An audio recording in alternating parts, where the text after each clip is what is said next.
Good evening, ladies and gentlemen. Welcome to a brand new episode of Wound Farce, where we review and discuss your and our favorite comedy films. This is the world's first and only combination trivia host and professional wrestling announcer of Chilean descent that currently resides in Southern California, the stunningly stupendous student of stupidity. From trivia nights to title fights, your voice of choice, Ozzy V. Also with me on this program, first in the Northern California Bay Area, world-famous juggler Greg Larson. How you doing, Greg? Pretty good. My wife and I celebrated our 10-year anniversary, and I got her a 3D printer, and so we've been having a lot of fun with that. And check this out. So I don't know how well it got made a little music box here. It's hard to see, but is it made of green? This one's purple and orange. You know, I don't know why it's not coming up, but I don't know if you can hear it. Listen.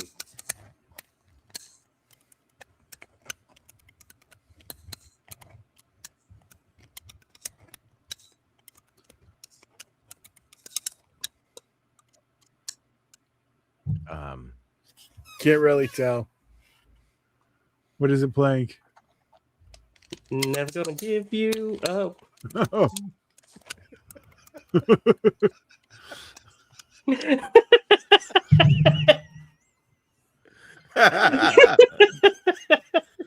Well,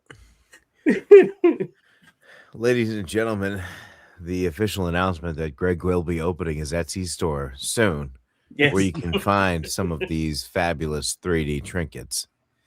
Also with us, ladies and gentlemen, is Flesh Wound producer for the prepared producer, Todd.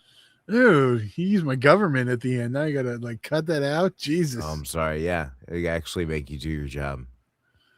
Oh, well, okay. It's a fail safe. There we go. All right. So you just curse. You just curse. You might just let it slide. But I put in your last name. That it's like he's gonna go in there. You are 100%. I might. Now that it's hidden. Now you actually started this bold, red-lettered edit. How are you? I was chilling. Now you got me. Ladies and gentlemen, this week we do have the pleasure of reviewing and discussing Cheech and Chong's Nice Dreams. Happy 420. You didn't even lead with that. Of course. To those who partake, happy 420. You can tell now, Ozzy's Todd, partakes. Could you? Are you kidding? This is the first Sunday I've had at home for about 7 weeks.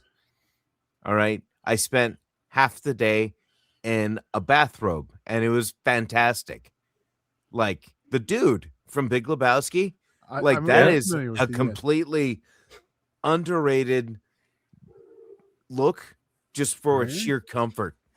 That's my goal is I want to be able to just walk around in bathrobe, just with some boxers and a shirt. Maybe comfortable. Maybe we can make that happen for your ring announcing position. Maybe we'll do a gimmick where you're slowly just giving up. Like you just giving up and you're slowly turning into the dudes. I think that's happening. Come out with a White Russian. Yeah. And here's whoever. And then you can transition into the manager in the bathroom with the White Russian. The Brown Lebowski. We'll cross that bridge when we get to it. Oh, man. I guess it does write itself. Anyhow, this week we are talking about Cheech and Chong's Nice Dreams. Todd, do you have a trailer available? Yeah, I do. Of course. The prepared producer provides.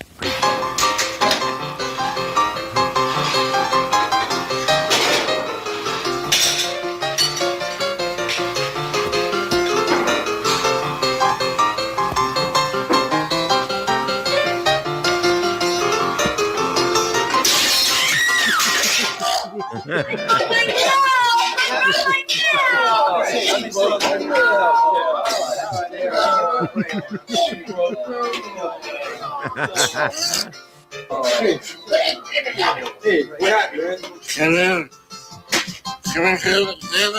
Hey, come on, man. Let's go. Hey, come on, man. Come on. Up. Push. Come on, you're not trying. Okay, one more. Push it. Come on, you're not trying.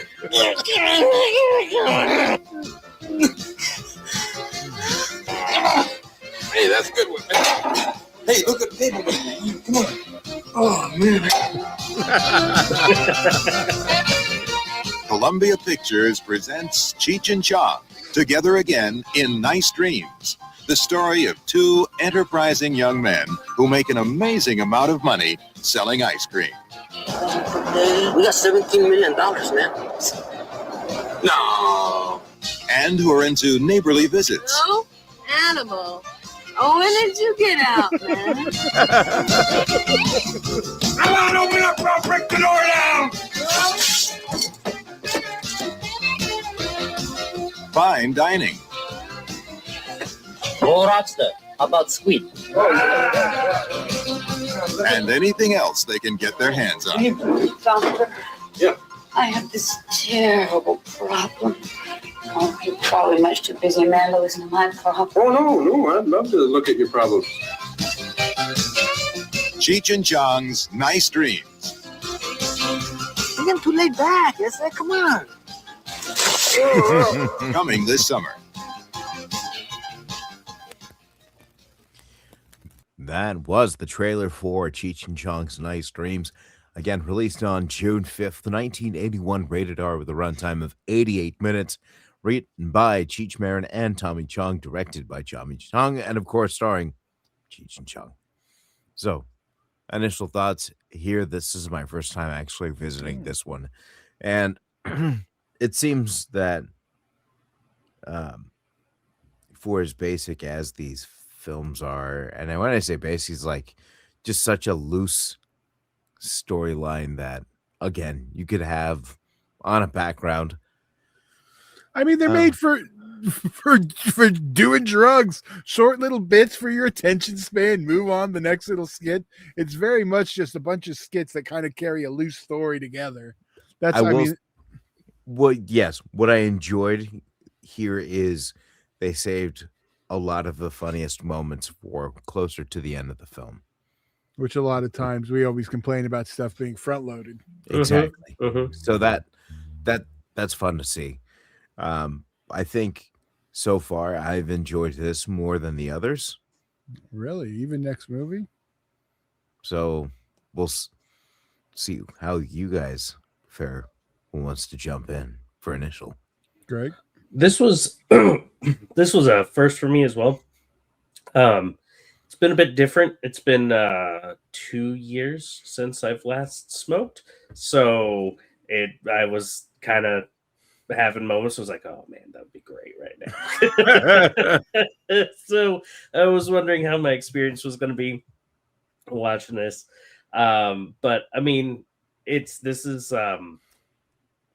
like you said, not much mass substance, but it's just one of those like adventure kind of comedies, kind of like the Harold and Kumar kind of thing, where it's just like you're just along for the ride and the adventure. It's no deep meaning or deep story, but Cheech and Chong are always a good time. Todd. Yeah, this is another one that I watched all these throughout my life, and I go back and I'll just watch the series. Like, this is the slowest I've watched it because I'm kind of watching it each one as we do the shows. And but this is one like when I was younger and I'd want to watch one, this wasn't one of my go-tos. I did like it, but it wasn't my favorite or my most rewatched. So would have definitely been next movie, and one we haven't watched yet, so I won't say which one that is. Okay, fair enough. So getting into the favorite moments, I have one on here that's kind of obscure, so I don't know if it's obscure, but if it's obscure, might you should be go first. unexpected. But I want to roll the dice. I want to see if you guys get it. I doubt, but it'll be fun. Was it? Living Was it on the when edge. the 3PWA champion shows up? Right. The one that no, I better not say that. Never mind. Well, I was gonna do a joke from the movie, but then it sounds like I'm saying that of the wrestler. So Yeah. I'll say my yeah, joke till yeah. later. Why don't you tell us your favorite moment, Todd? This was a hard one because That's what she said. the bit in the trailer, the whole weight thing, just when Chong's like, oh no, do one more. Like that gets me like every time.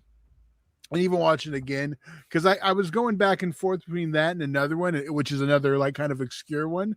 So I'm gonna save that and see what Greg's is. Yeah, there's a moment where they're in the kitchen and Cheech is grilling the tortillas and such and heating them up and kind of burning them, and then Tommy's smoking and with the other dude, and the smoke detector goes off, and Cheech is like, I told you not to smoke that thing in the kitchen, as if it wasn't the burning tortillas. Yeah. And when we say that mostly a lot of times these are front loaded and this one wasn't, doesn't mean there's not good stuff in the front too. Right. They just don't lose steam. All right, Ozzy, what's yours? It was actually towards the end and actually didn't have anything to do with any of the star characters. Okay. Seeing Michael Winslow do Jimi Hendrix Yes.